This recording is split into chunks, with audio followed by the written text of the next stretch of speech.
नमस्कार. मी अनंत मराठे. माझ्या या ॲस्ट्रो अनंत ज्ञान या माझ्या यूट्यूब चॅनलवर आपल्या सर्वांचं स्वागत आहे. मी बरेच महिन्यांनी व्हिडिओ बनवतोय, मला मान्य आहे, पण आता मी वारंवार वेगवेगळ्या वेळेला यायचा प्रयत्न करणार आहे, वेगवेगळ्या विषयांवरती बोलण्याचा प्रयत्न करणार आहे. आपला हा चॅनलमध्ये ज्योतिष, वास्तू, अध्यात्म या विषयांवरती आपण बोलतो, पण आज मी ज्योतिष या विषयासंदर्भातच बोलणार आहे. परंतु त्यामध्ये आपण जर बघितलं तर आपल्या भारतामधली एक सर्वात मोठी संस्था राष्ट्रीय स्वयंसेवक संघ, या संस्थेला 27 सप्टेंबर 2025 रोजी 100 वर्ष पूर्ण होत आहेत. आपण जर बघितलं तर सामाजिक सेवेच्या या ज्या संस्था असतात त्यांच्या बरेच वेळेला आयुष्य फार कमी असतं. म्हणजे त्यांचे जे सुरुवातीचे कार्यकर्ते असतात त्यांनी एक 5-10 वर्ष केल्यानंतर त्या कदाचित मोडकळीस येतात किंवा त्याला तेवढी साथ मिळत नाही. परंतु राष्ट्रीय स्वयंसेवक संघ ही अशी छोटी संस्था नसून एक भारतव्यापी किंवा आता तर म्हणायला हरकत नाही की जगनव्यापी संस्था आहे की जी सनातन धर्माची, आपली हिंदू धर्माची पताका संपूर्ण जगामध्ये नेण्यासाठी ती कटिबद्ध आहे. म्हणजे राष्ट्रीय स्वयंसेवक संघाच्या प्रार्थनेमध्येच पहिलं म्हटलेलं आहे, म्हणजे मातृभूमी हे सर्वात जास्त मोठं प्रेम आहे. त्यामुळे मातृभूमीच्या प्रेमासाठी त्यांनी केलेलं हे त्याग किंवा त्यांनी केलेली ही जी उभी केलेली आपली मोठी कार्यकर्त्यांची किंवा नेत्यांची ही एक जी वेगळी फळी आहे ती राष्ट्रीय स्वयंसेवक संघाची एक देण आहे. किंवा आजपर्यंत डॉक्टर हेडगेवारांपासनं मग ते गुरुजी असतील, बाळासाहेब देवरस असतील किंवा आज असलेले मोहन भागवत असतील, या सर्वांनी पहिल्यापासून या संस्थेसाठी राष्ट्रीय स्वयंसेवक संघामध्ये अनेक प्रगतीपर विचार मांडले, त्यांच्यावरती लेखन केलं. संघाच्या शाखा कशा वाढतील, प्रथम संघाचे उद्दिष्ट हे युवकांना एकत्र जमवणं किंवा आपल्या विचारांच्या लोकांना एकत्र जमवणं, त्यांना आपल्या विचारांचं आदान प्रदान करायला लावणं, मग खेळांच्या माध्यमामधनं प्रत्येक ठिकाणी जागोजागी शाखा निर्माण करणं, अशी अनेक उद्दिष्ट ठेवून हळूहळू समाजसेवेचं तरुणांपासून सगळ्यांना वेड लावलं.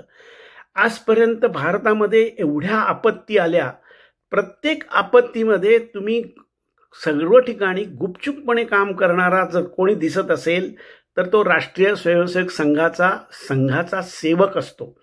तुम्ही प्रत्येक ठिकाणी बघा, कुठेही मदत पोचवायची असेल, एखाद्या ठिकाणी दरड कोसळली, एखाद्या ठिकाणी आपत्ती आली, एखाद्या ठिकाणी युद्धजन्य परिस्थिती निर्माण झाली, कोणतीही परिस्थिती असो, भारतामध्ये कोणत्याही ठिकाणाहून राष्ट्रीय स्वयंसेवक संघाचे आपले जे स्वयंसेवक असतात, कारण त्यांना म्हटलंच आहे स्वयंसेवक, स्वतःच सेवक आहेत, मग त्यांचं उद्दिष्ट हेच आहे की समाजाची सेवा करणं.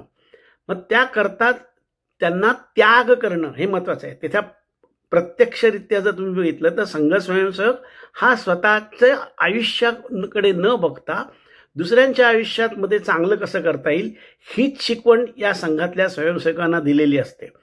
आणि या संघाच्या स्वयंसेवकांना जसं प्रचारक म्हणून म्हणजे प्रत्येकाला ह्या गोष्टीचं एक वेगळं ट्रेनिंग दिलेलं असतं की तुम्ही जाऊन आपल्या सनातन संस्थेचा, सामाजिकतेचा, धर्माचा, संस्कारांचा प्रचार केला पाहिजे आणि लोकांमध्ये आपल्या स्वतःबद्दल, आपल्या देशाबद्दल, आपल्या मातृभूमीबद्दल एक जे प्रेम असतं ते वाढण्याच्या दृष्टीने कशी मदत करता येईल. कारण शेवटी मातृभूमी सगळ्यात महत्त्वाची आहे. म्हणून सुजलाम सुफलाम जे आपण म्हणतो त्या सुजलाम सुफलाममध्ये सुद्धा मातृभूमी ही महत्त्वाची आहे. म्हणून सर्व मातृभूमीच्या सेवेसाठी या स्वयंसेवकांना तयार केलेलं आहे.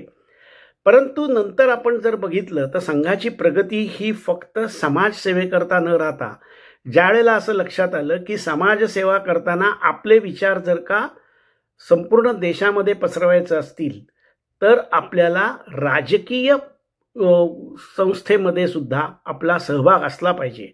म्हणून त्याची एक वेगळी संस्था, आज संघाचा परिवार आहे, त्यामध्ये विद्यार्थी परिषद असेल किंवा कोकण प्रांत असेल किंवा कोणतेही वेगवेगळ्या प्रकारचे आता वनवासी कल्याण आश्रम असेल, अशा अनेक प्रत्येक वेगवेगळ्या कारणांसाठी वेगवेगळ्या संस्था निर्माण केल्या, ते जाळच आहे.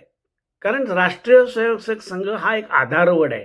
म्हणून त्याच्या आज ज्या आपण म्हणतो ना अनेक फांद्या किंवा ब्रांचेस, यांच्या निर्मितीमधनं संपूर्ण जग आपण पादाक्रांत करायला निघालो आहोत, की ज्याच्यामध्ये आपल्या सनातन धर्माचा प्रचार होईल. आणि प्रत्येक धर्माला आपला प्रचार करण्याचा अधिकार आहे. मग त्यात हिंदू धर्म असो, कोणताही धर्म असो, तर आपल्याला आपल्या मातृभूमीचं प्रेम हे आपला धर्म आहे, त्याचा प्रचार करण्यासाठी राजकीय जोपर्यंत आपण हस्तक्षेप नसेल किंवा राजकीय सत्तेवरती आपला जोपर्यंत प्रभाव नसेल, तोपर्यंत आपल्याला आपल्या काही गोष्टी साध्य करता येणार नाहीत. हे लक्षात आल्यानंतर जनसंघ नावाची पूर्वीच्या काळी आपली राजकीय ब्रांच ज्याला आपण म्हणतो किंवा राजकीय संस्था ही त्यांनी उभी केली. त्याच्यात नंतर अनेक प्रयोग होऊन आज गेले कित्येक वर्ष भारतीय जनता पार्टी हा एक भाग त्यातनं निर्माण झाला आणि आज भारतीय जनता पार्टी सत्तेवरती आहे. मला ज्योतिषशास्त्राशी याच्याशी निगडीत करायचं आहे. म्हणजे हे तर राष्ट्रीय स्वयंसेवक संघाबद्दल सगळ्यांना माहिती आहे की नमस्ते सदा वत्सले मातृभूमी जे म्हणतो ना, म्हणून मातृभूमी करता प्रेम. मग त्या मातृभूमीच्या आपल्या भारताच्या भूमीवरती राज्य करण्यासाठी आपलं राज्यामध्ये आज नरेंद्र मोदी हे आपले पंतप्रधान म्हणून निवडून आलेले आहेत. आणि सांगायला अतिशय आनंद होतो की नरेंद्र मोदी हे सुद्धा राष्ट्रीय स्वयंसेवक संघाच्या मुशीमधून तयार झालेला कार्यकर्ता आहे किंवा संघ स्वयंसेवक प्रचारक आहेत. म्हणजे अनेक वर्ष ते प्रचारक म्हणून होते. त्यांची राजकीय कोणतीही महत्वाकांक्षा नव्हती, परंतु शेवटी संघाच्या आदेशामुळे म्हणा किंवा देशाची गरज म्हणून ते आपल्या राजकीय क्षेत्रामध्ये आले. आणि आज आपण बघतोय की मोदींच्या माध्यमातून भारताची जी प्रगती होतीये, ती प्रगती सुद्धा एक प्रकारे आपल्या राष्ट्रीय स्वयंसेवक संघाच्या माध्यमातूनच होते. कारण या सर्व गोष्टींना दोन्ही सर्व ब्रांचेस एकत्र असल्याशिवाय किंवा सर्वजणांचे एकत्रीकरण असल्याशिवाय, एकमेकांच्या विचारांचं आदान प्रदान होत असल्याशिवाय, संघाच्या विचारांचं प्रदान होत असल्याशिवाय ही प्रगती होत नाहीये. आणि आज तर आपण विश्वगुरुत्वाकडे पण चाललेले आहेत. मोदी विश्वगुरुत्वाकडे पण चाललेले आहेत. आणि याच्यामध्ये किती योगायोग आहेत. म्हणजे मी ज्योतिषशास्त्र आणि योगायोग आणि राष्ट्रीय स्वयंसेवक संघ याच्यावरती थोडंसं बोलणार आहे. तुम्ही जर बघितलं तर राष्ट्रीय स्वयंसेवक संघाची जर जन्मपत्रिका मांडायची झाली तर ती 27 सप्टेंबर 1925 अशी जर आपण त्याची बर्थ डेट धरली आणि 10:10 जर का आपण त्याचा बर्थ टाइम किंवा जन्म वेळ धरली आणि जन्म ठिकाण हे नागपूर आहे. कारण राष्ट्रीय स्वयंसेवक संघाचं मुख्य स्थान हे नागपूरमध्ये आहे. त्यामुळे तसं धरलं तर ती पत्रिका जर आपण काढली तर तुम्हाला आश्चर्य वाटेल की ती पत्रिका वृश्चिक लग्नाची आहे. ती पत्रिका वृश्चिक लग्नाची आहे. त्या पत्रिकेमध्ये धनुराशीचा चांगला गुरु आहे. म्हणजे किती चांगले चांगले ग्रह आहेत त्याची तुम्हाला कल्पना येईल. शनी हा तुळेचा आहे, शुक्र हा सुद्धा तुळेचा आहे, बुध हा सुद्धा कन्येचा. म्हणजे किती उच्च ग्रह आहेत ह्याची तुम्हाला जस्ट कल्पना देतोय. म्हणजे याच्यामध्ये मला ज्योतिषशास्त्राच्या माध्यमातून संघाची पत्रिका सोडवायची वगैरे असं करायचं नाही आहे. पण तरी पण ज्योतिषशास्त्राच्या माध्यमातून आपण जर बघितलं तर हे ग्रह जे उच्चीचे आहेत ह्याच्यामध्ये रवी आणि मंगळासारखे ग्रह बुधाबरोबरती लाभस्थानामध्ये आहेत. त्यामुळे ह्या पराक्रमाच्या हे जे दोन ग्रह आहेत ते दोघंही एकत्र लाभस्थानात असल्यामुळे पराक्रम, एक प्रकारचा पराक्रम किंवा लाभ त्याचा आपल्याला होतो आहे. गुरुसारखा ग्रह धनुराशीमध्ये म्हणजे धार्मिक राशीमध्ये आहे. तुळेमधला शनी हा त्यागाचं प्रतीक आहे. शुक्र हा सुद्धा स्वतः उच्चीचा तूळ राशीमध्ये असल्यामुळे तूळ राशीचं जे चिन्ह आहे आपण म्हणतो की तराजू, बॅलन्स, सर्व ठिकाणी सर्व समाजामध्ये बॅलन्स राहायला पाहिजे. जे अंत्योदयाचं तत्व पण आपण राष्ट्रीय स्वयंसेवक संघाने मानलेलं आहे की जगात भारतातल्या किंवा सर्वात शेवटच्या व्यक्तीला सुद्धा न्याय मिळाला पाहिजे, सुख मिळालं पाहिजे. त्याकरताचा जो प्रयत्न आहे त्याकरता ही सर्व ग्रहस्थिती अतिशय उपयोगी पडते. आणि सर्वात महत्त्वाचं म्हणजे तुम्हाला सांगितलं तर आश्चर्य वाटेल की राष्ट्रीय स्वयंसेवक संघाची पत्रिका ही सुद्धा वृश्चिक लग्नाची आहे. आणि नरेंद्र मोदी आपले जे पंतप्रधान आहेत, जे राष्ट्रीय स्वयंसेवक संघाच्या प्रचारक म्हणून होते आणि आज पंतप्रधान आहेत, त्यांची ही पत्रिका जर आपण बघितली तर ती ही वृश्चिक लग्नाचीच आहे. अजूनही त्याच्यामध्ये योगायोग जर तुम्हाला बघायचा असेल तर आज असलेले आपले सरसंघचालक जे मोहन भागवत आहेत त्यांचाही जन्म आपण आता नुकताच साजरा केला. जन्म 75 नुकतीच साजरी केली. जशी मोदींची साजरी केली तशीच त्यांचीही साजरी केली. तर त्यांचीही पत्रिका जर आपण बघितली तर तीही वृश्चिक लग्नाचीच आहे. मग हा सगळा योगायोग आहे का? एवढं सोडा तुम्ही. ज्या वेळेला भारतीय जनता पार्टीचा पहिले पंतप्रधान म्हणून अटल बिहारी वाजपेयी आणि लालकृष्ण अडवाणी पंतप्रधान आणि उपपंतप्रधान होते, तर तुम्ही बघितलं तर अटल बिहारी वाजपेयी यांचं सुद्धा राशी वृश्चिक राशीच होती. लालकृष्ण अडवाणींची पण वृश्चिक राशीच होती. म्हणजे वृश्चिक राशीचा प्रभाव राष्ट्रीय स्वयंसेवक संघ असो किंवा त्यातनं निर्माण केलेले कार्यकर्ते असोत, पंतप्रधान असोत, की जे आज ज्यांच्यात वृश्चिक राशी ही समजायला अतिशय अवघड आहे. म्हणजे ती अध्यात्मामधली उच्च प्रतीची राशी आहे. त्यामुळे हे जर सगळे जर लोक जर बघितले तर त्यागाची प्रतीक आहेत. त्याग म्हणजे काय? शेवटी अध्यात्माकडे जायचं असेल तर त्यागच हवा आणि मातृभूमीचं प्रेम याच्यासाठी सुद्धा त्यागच हवा.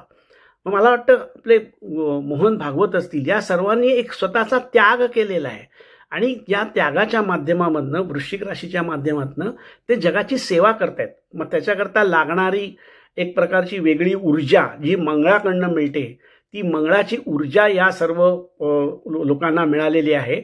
आणि या 100व्या वर्षी जर आपण बघितलं तर आणखीन मोठं एक योगदान मिळालं की आपला उपराष्ट्रपती आत्ता जे झाले आहेत ते उपराष्ट्रपती सुद्धा आपल्याला संघाच्या माध्यमातून मिळाले. म्हणजे ज्या वेळेला संघाने 100 वर्ष पूर्ण केली अशा संस्थेला पंतप्रधान असलेला नरेंद्र मोदी हेही संघाच्या माध्यमातले आहेत.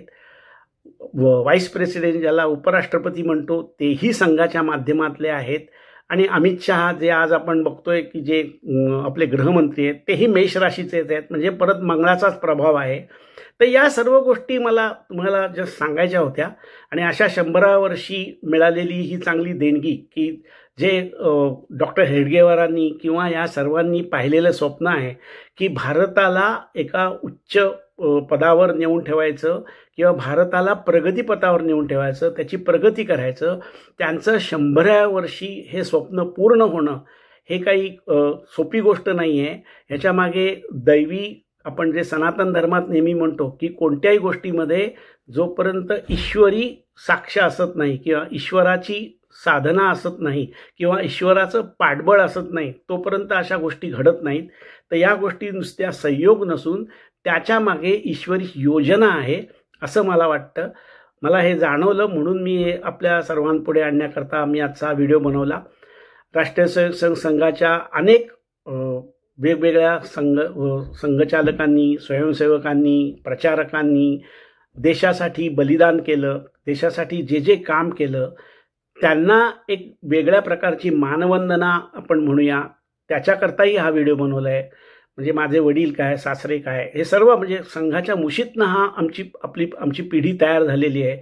त्या सर्वांनी याच्याकरता जो त्याग केलेला आहे त्या त्यागाचं प्रतीक संघ आज आपण चांगल्या पद्धतीने उपभोगतो आहोत. आणि संघाची पुढे अशीच प्रगती होत राहील. म्हणजे पत्रिकेच्या माध्यमातून म्हणायचं तर नुकतीच शुक्राची महादशा सुरू झालेली आहे आणि शुक्र स्वराशीचा म्हणजे तुळेचा शुक्र हा व्ययस्थानामध्ये आहे. म्हणजे आता व्ययस्थान म्हणजे परदेशात मध्ये त्याची प्रगती होण्याच्यासाठी आणि विशेषतः संघामध्ये फक्त पुरुष स्वयंसेवक म्हणून असतात, तशी स्त्रियांची वेगळी एक शाखा आहेच. मग त्या शाखेचा विस्तारही आता जास्त प्रमाणात करतील अशी मला आशा आहे आणि परदेशातही त्याचा विस्तार जास्त होईल. आणि राष्ट्रीय स्वयंसेवक संघाची उद्दिष्ट ह्या 100 वर्षानंतर, कारण संस्थेला 120 वर्षाचं आयुष्य नसतं, माणसाला 120 वर्षाचं आपण आयुष्य म्हणतो म्हणून आपण त्याला विषोत्तरी महादशा असं म्हणतो, पण ते बियॉन्ड आहे. आणि संघाची म्हटलं तर आत्ताच कुठे नुकतीच सुरुवात झालेली आहे. तर या संघाचालकांना, नरेंद्र मोदींना, संघाच्या सर्व सेवकांना आणि या भगव्या ध्वजाला आणि मातृभूमीला नमस्कार करतो, वंदन करतो. आणि माझे थोडेसे मला जे वाटले ते विचार मी आपल्यासमोर मांडले त्याच्याबद्दल मी आपला आभारी आहे आणि सगळ्यांना पुन्हा एकदा मानवंदना देतो. आणि भारत माता की जय. जय हिंद, जय भारत. नमस्कार, धन्यवाद.